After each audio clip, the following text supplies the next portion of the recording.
قوم عاد کون سی قوم تھی؟ اللہ تعالیٰ کا اس قوم پر کیوں عذاب آیا اور کون سے پیغمبر اس قوم کی طرف دین کی تبلیغ کے لیے بھیجے گئے؟ سب کچھ آپ معلومات سے بھرپور اس ویڈیو کلپ میں جان سکیں گے۔ تو چلیے ویڈیو شروع کرتے ہیں۔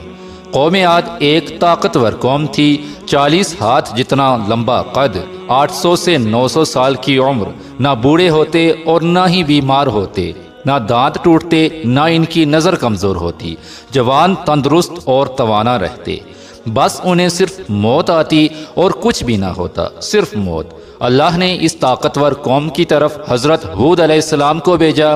انہوں نے اس قوم کو ایک اللہ کی دعوت دی، اللہ کی پکڑ سے ڈرایا، مگر اللہ کی عطا کردہ طاقت کو یہ اپنا غرور سمجھ بیٹھے اور ہود علیہ السلام کو طرح طرح کی باتیں سنانے لگے اور اللہ کی وحدانیت کو تسلیم کرنے سے صاف صاف انکار کر دیا۔ اور آگے سے یہ قوم ہود علیہ السلام سے کہنے لگی کہ کیا ہم تمہارے کہنے پر اپنے باپ دادا کا دین چھوڑ دیں؟ تم جا کر اپنا کام کرو، اگر ہم تمہارے کہنے پر چلیں گے تو بھوکے مر جائیں گے۔ اس قوم نے ہود علیہ السلام کی ایک نہ مانی۔ انہوں نے شرک، ظلم اور گناہوں کے طوفان سے اللہ کے عذاب کو خود چیلنج کیا۔ اللہ تعالیٰ قرآن حکیم میں اس قوم کا تذکرہ کچھ یوں کرتا ہے۔ ترجمہ: اب قوم عاد نے بے وجہ زمین میں سرکشی شروع کر دی اور کہنے لگے، ہم سے زیادہ طاقتور اور کون ہے؟ کیا انہیں یہ نظر نہ آیا کہ جس نے انہیں پیدا کیا وہ ان سے بہت ہی زیادہ طاقتور ہے؟ وہ آخر تک ہماری آیتوں کا انکار ہی کرتے رہے۔ قوم عاد نے کہا کہ کوئی ہے ہم سے زیادہ طاقتور تو لاؤ، ہمیں کس سے ڈراتے ہو؟ اللہ نے قحط بھیجا، بھوک لگی تو سارا غلہ کھا گئے، مال مویشی کھا گئے۔ بھوک نے ستایا تو چوہے، بلی اور کتوں کو بھی نہ چھوڑا، وہ بھی کھا گئے۔ سانپوں کو بھی انہوں نے نہ چھوڑا، درخت گرا کر ان کے پتوں کو بھی کھا لیا، مگر ان کی بھوک نہ مٹی۔ بارش کا ایک قطرہ بھی آسمان سے نہ برسا۔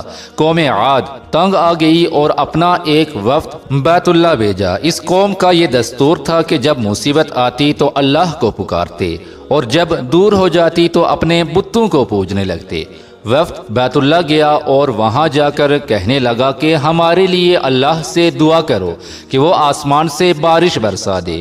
اللہ نے 3 بادل پیش کیے، کالا، سفید اور سرخ۔ اللہ نے فرمایا کہ ان میں سے ایک کا انتخاب کرو۔ انہوں نے آپس میں مشورہ کیا کہ سرخ میں تو ہوا ہوتی ہے، سفید خالی ہوتا ہے، جبکہ کالے میں پانی ہوتا ہے، تو ان سب نے کالے بادل کا انتخاب کیا۔ اللہ تعالیٰ نے کہا، واپس پہنچو، بادل بھیج رہا ہوں۔ وہ خوشی خوشی واپس آئے۔ قوم عاد ایک میدان میں جمع ہو گئی، بادل آیا، وہ سب ناچنے لگے کہ اب بارش ہوگی، قحط مٹے گا اور کھانے کو ملے گا۔ لیکن انہیں کیا معلوم تھا کہ یہ بادل نہیں بلکہ اللہ کا عذاب ہے، جو تم ہود سے کہتے تھے کہ لے آ، جس سے ہم کو ڈراتا ہے۔ اس بادل میں اتنی تیز ہوا تھی کہ تیلیوں کی طرح یہ ساری قوم ہوا میں اڑنے لگی، اور اس شدید ہوا میں ان کے سر آپس میں اس قدر ٹکرائے کہ ان کے بیجے پھٹ کر باہر لٹکنے لگے۔ بعض لوگ اس ہوا سے بھاگ کر غاروں میں گھس گئے، لیکن یہ لوگ بھلا کیسے اس عذاب سے بچ سکتے تھے؟ ہوا غار میں بگولے کی طرح داخل ہوتی اور ان کو باہر اٹھا کر پھینک دیتی۔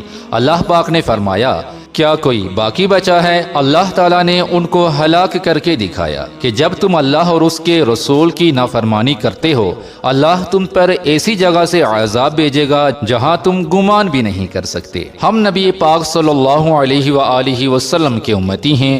ہم میں ہر وہ برائی موجود ہے جو پچھلی اقوام پر عذاب کا باعث بنی، لیکن اس لیے بچے ہوئے ہیں کہ نبی پاک صلی اللہ علیہ وآلہ وسلم نے ہمارے لیے رو رو کر دعائیں بہت کی ہیں۔ لیکن یہ ایک حقیقت ہے کہ مرنے کے بعد ایک ایک سیکنڈ کا حساب ہر ایک کو دینا ہوتا ہے، اس لیے وہ تمام کام چھوڑ دیں جو اللہ اور اس کے رسول کی ناراضگی کا سبب بنتے ہیں۔ اللہ پاک ہم سب کو فکر آخرت عطا فرمائے، آمین۔